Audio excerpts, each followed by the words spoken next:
Raphael Baker reporting for Fighting Pride. I'm just with the man himself, Kid Raphael, Galahad. yeah. Well gone, you alright? Yeah. You're good?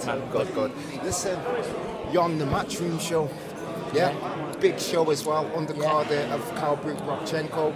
I mean, what did you think when you got the call to be like on this show? I was over the moon, you know, I was excited to be fighting back in my hometown, Sheffield. You know, I was forged in the Steel City, and you know, I was forged in Ingle Gym. I believe I'm the next in line, you know, to become a world champion, come out the Champions Chamber, Ingle Gym, and I can't wait. Right. Is there an opponent being announced, or are you just looking at a list of opponents? Not yet, you know, I've been speaking to Eddie and I've said to him, listen Eddie, I want someone who's going to be tough, you know, I want someone who's going to be credible, and I want to put on a show for the Sheffield fans.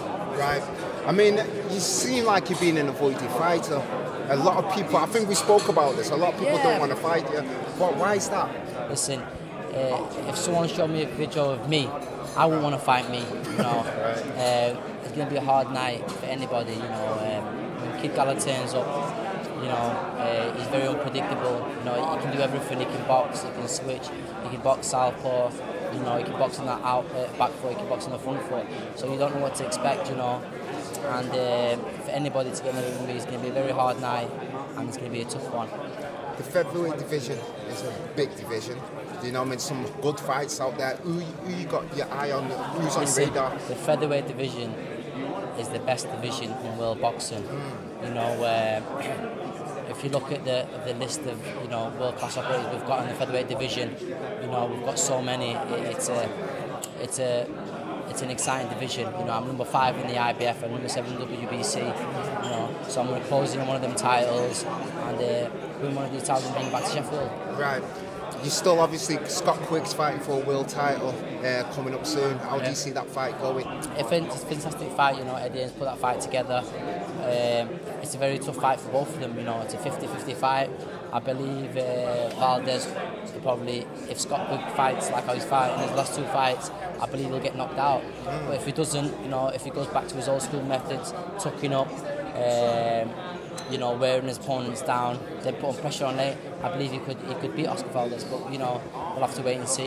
And is that the fight you're still hungry for? Obviously, Scott Quick, because there has been some needle between you two. Yeah, you know, stylistic wise, I believe he's the best fight for me out there. You know, I believe I'd go in there and destroy him. You know, and he'd make me look $1 million.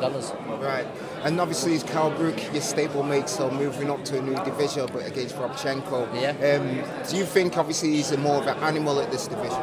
Yeah, it's more a natural weight for him. 154, you're going to see an absolute animal, you know, in Cal Brook.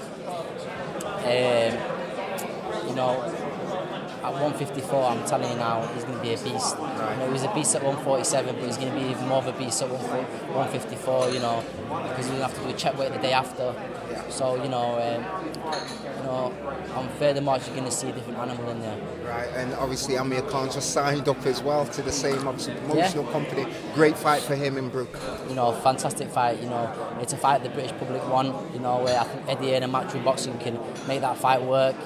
You know, hopefully before the end of this year. You know, I think they've both got. I think Khan's got a 3-fight deal, so you know they can build him up in these next 2 fights. And end of the year, why not? You know, fight Khan Brook in Wembley Arena. You know, it'll be a fantastic fight for the British public. Okay. And talking about your career barrier, obviously, you know, it's been up and down over the years, it hasn't been stable. Do you think this is if you do perform good on this card, do you think obviously that opens doors for you? Yeah, listen, life's a roller coaster. You know, there's ups and downs, but it is what it is. It's how it goes, and I believe, you know, March 3rd, Eddie is going to have his eyes open to see what I box like, see me up and close and personal, and see what I'm about. And I believe after March 3rd, you know, he'll want to work with me again. And what route are you going down in terms of catching a world title? Any, you know, whichever they can get the quickest. You know, I'll fight anybody. Doesn't matter which title it is. Right. And do you have anything else to add to the fans? Anybody, the haters, the doubters out there, mate? Just look down the camera, just tell them what you feel. All my fans, you know, tune in March the 3rd. It's gonna be a fantastic night of boxing.